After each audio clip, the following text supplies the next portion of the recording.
ناظرین، میری آج کی ویڈیو شب برات کی فضیلت کے حوالے سے ہے۔ امید کروں گا کہ یہ ویڈیو آپ لوگوں کو پسند آئے گی۔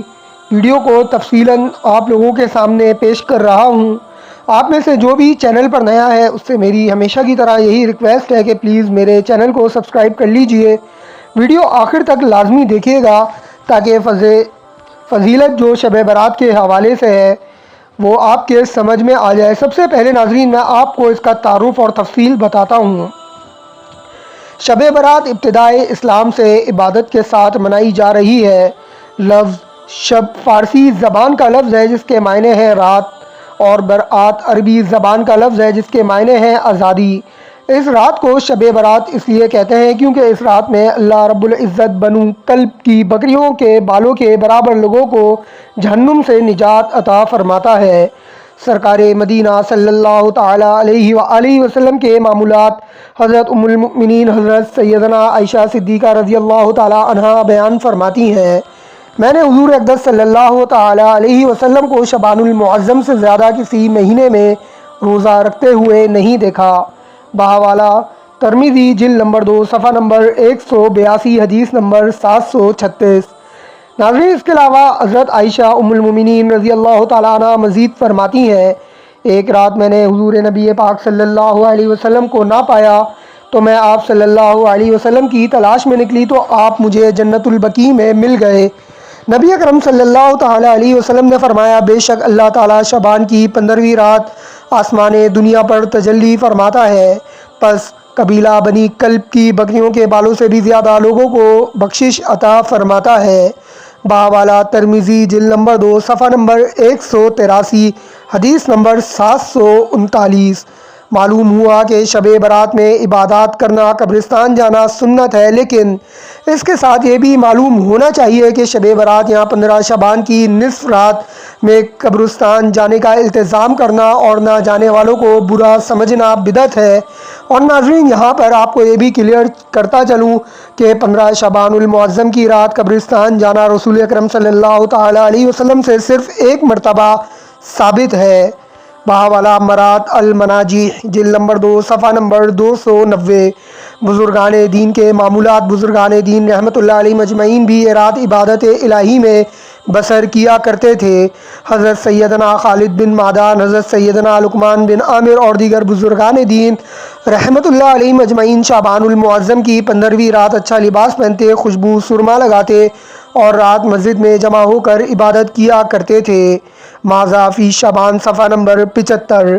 امیر المؤمنین حضرت سیدنا عمر بن عبدالعزیز رحمۃ اللہ علیہ بھی شب برات میں عبادت میں مصروف رہا کرتے تھے۔ بہاوالہ تفسیر روح البیان الدخان تحت الآیت نمبر 3 جلد نمبر 8402۔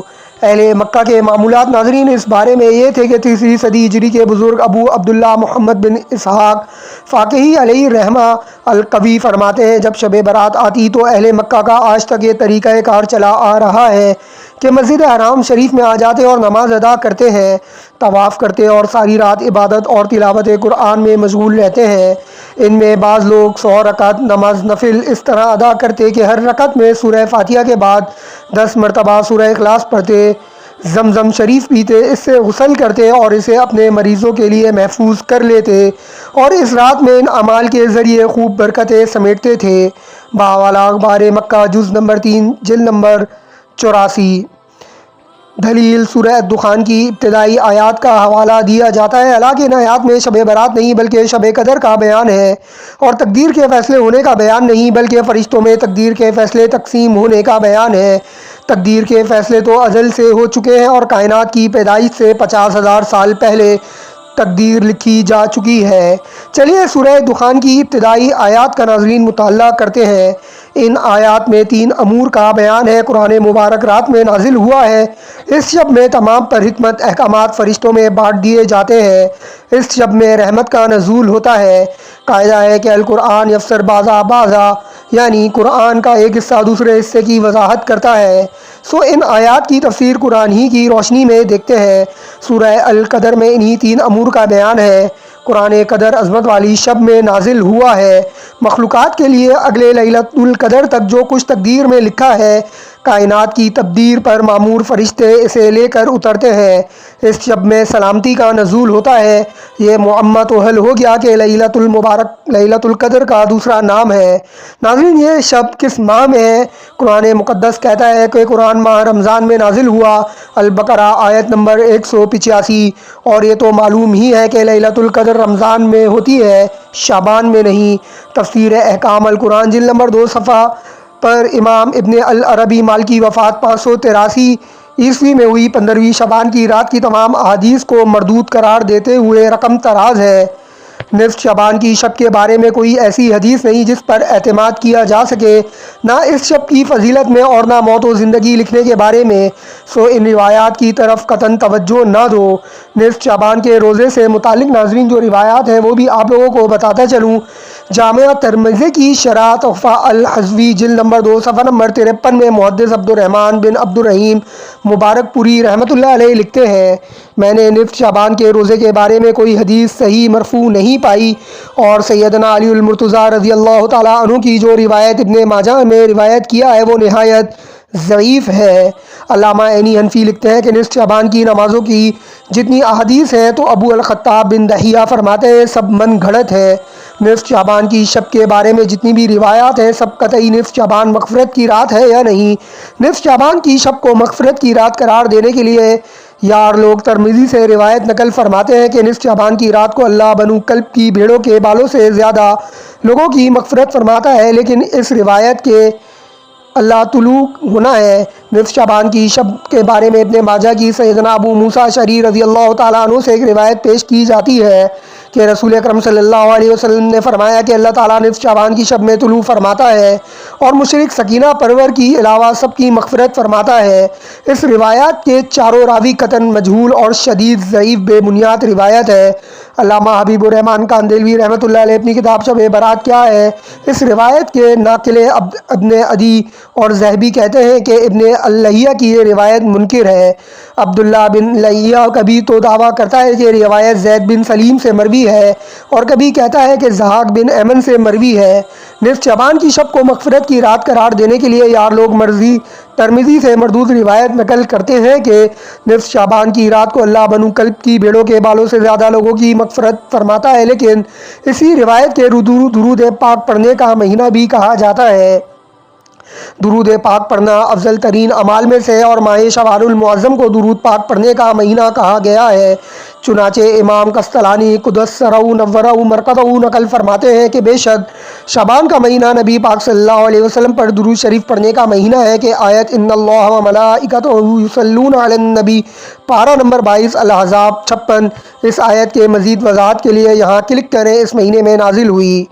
اہل حدیث علماء و اکابر علامہ ابن تیمیہ سے نصف شعبان کی ناظرین رات نماز کے بارے میں سوال کیا گیا تو ابن تیمیہ رحمۃ اللہ علیہ نے جواب دیا، اگر اس رات میں کوئی تنہا یا مخصوص جماعت کے ساتھ نماز پڑھے جیسا کہ اسلاف کے بہت سے لوگوں کا یہ معمول تھا تو یہ اچھا عمل ہے۔ نامور اہل حدیث عالم اور شارح حدیث علامہ عبد الرحمن مبارک پوری ترمذی کی شرح میں لکھتے ہیں، معلوم ہونا چاہیے کہ نصف شعبان کے بارے میں متعدد حدیثیں واضح سے ہوئی ہیں، ان سب کے مجموعہ سے پتہ چلتا ہے کہ ان حدیث کی کوئی نہ کوئی اصل ہے۔ اس کے بعد نصف شعبان پر متعدد حدیثیں نقل کی ہیں اور کہا ہے کہ یہ تمام حدیثیں ان لوگوں کو پر حجت ہیں جو یہ کہتے ہیں کہ نصف شعبان کی فضیلت کے سلسلے میں کوئی حدیث نہیں۔